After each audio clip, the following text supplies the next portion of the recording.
Hello, welcome to Subjective Insights. Do you know, I was thinking whilst I was at work today, I'd heard somebody talk like this. I'm not going to mention the name because I don't want to kind of shame anybody, but they were criticising somebody else's behaviour, and the main critique was that everybody thinks he's a nutter. Okay, what this thinking indicates is that they are still in a childhood state, right? When you're a child, when you're a baby, maybe not a baby, but when you're a child, a toddler, a teenager almost, yeah, you're constantly looking over your shoulder to mummy and daddy or the teacher to say, "Am I doing it right?"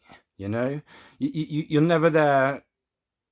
I don't want to say figuring out the right way to do it, because that still indicates a kind of looking over the shoulder, that you're looking over the shoulder at this objective right way of doing something, and you're looking to that to give you a surety that you're on the right track.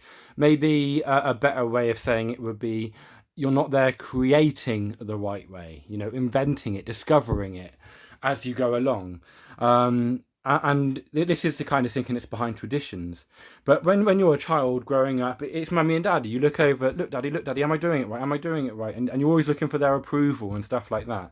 And then when you become an adult and you grow up, often this looking over your shoulder at your parents becomes replaced by looking over your shoulder at, say, the religious authority that you're in, or the other people's opinions become another mummy and daddy that you look over your shoulder towards to kind of justify your actions.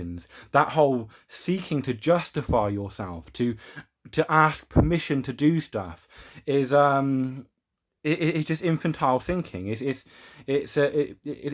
self infantilism. I'm not sure if that's the right term, but the funny thing is, I've discovered that as when I am fearful of other people's opinions, when I'm fearful of being embarrassed, I'm less of an actual show off. But when I'm not scared, when I'm not worried, when I'm feeling very confident and happy, and I'm not really giving a fuck about other people's opinions, then I show this thing that I call myself off. I show off what I've been doing and stuff like that. I mean, you can measure my spikes up and down in confidence through the content I post. You can see when there are periods when I don't post much content, I'm not feeling that confident. I'm down in the dumps. I'm on the slump. And when I'm feeling confident and happy, I post more. So that indicates that I'm up.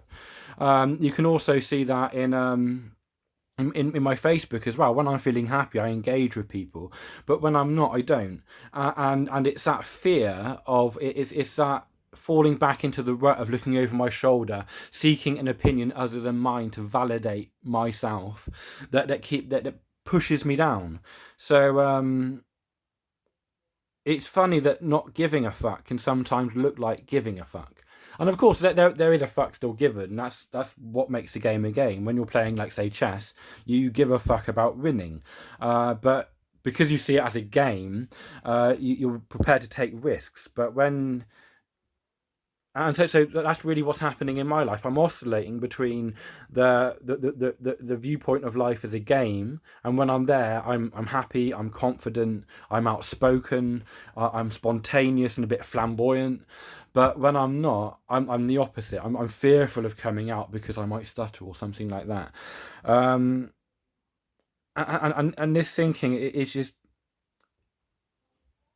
it's it's what's behind the Buddhist idea of liberation, being free of seeking reward or avoiding punishment. And the funny thing is, when you're free of that, life still goes on. And what do you do when you live? Well, you seek reward and avoid punishment. You do things that give you a buzz. And but now when you do something and you get a negativity back from it, it's not like, oh my god, that's the worst thing that could possibly happen. It's more like, oh well, it just failed a bit.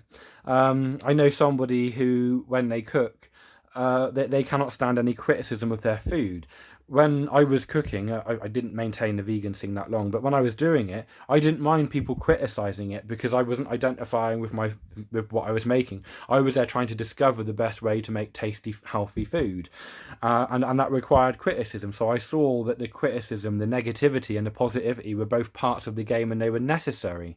And I know people that cannot take any form of criticism. They just want to be yes to, and I feel sorry for them because they're stuck in a rut, and they'll often blame everything else apart from themselves just to justify their own fuck up.